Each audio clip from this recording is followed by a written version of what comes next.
Hello and welcome. My name's Phil Horne, top chef at High Fresh, and today I'm going to cook for you beef tenderloin wagyu. We're going to cook the fondant potato. 1 tablespoon of vegetable oil, pepper on your potato, nice hot pan. Once you have a nice colour on your potato, you just want to turn it over, add a few sprigs of thyme, 2 cups of chicken stock,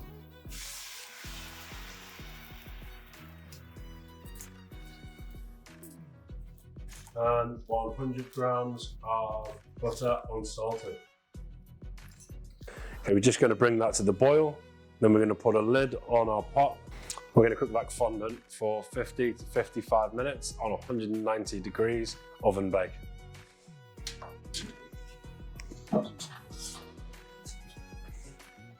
Now that our fondants are cooked, we're going to take it out of the liquid and we're going to start cooking our meat. We'll come back to this once our meat's ready. Always want to take your meat out of the fridge 10 to 15 minutes before you're going to cook, because the best way of cooking steak is to have it at room temperature. A little bit of salt and pepper.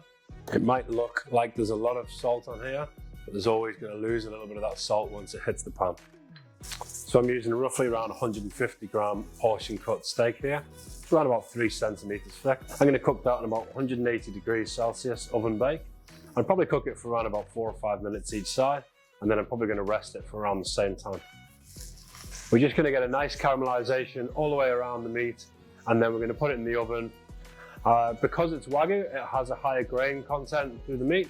We probably want to look at trying to cook this to a medium. If this was a fully grass-fed animal, we'd probably cook this to a rare or medium rare. But because it's got the grain and it's got that higher nice marble for it, we're going to cook it more towards a medium.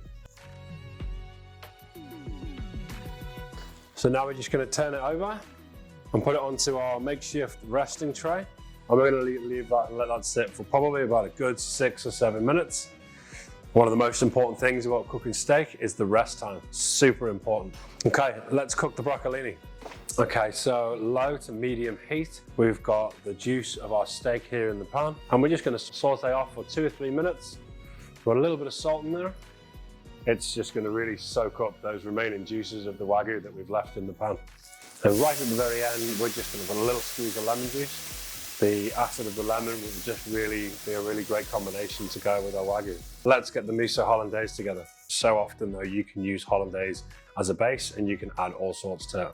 So on this occasion, I'm using miso paste. It's about 3 tablespoons of Hollandaise sauce. Now there's no right or wrong amount of how much miso you want to put in here.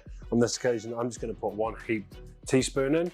If you really like your miso, then by all means go ahead and put more in. But what you don't want to do is you don't want to have too much sauce on the plate where you're going to overpower the Wagyu itself. All we do now is mix it together and we're ready to serve. Can't wait to get into this.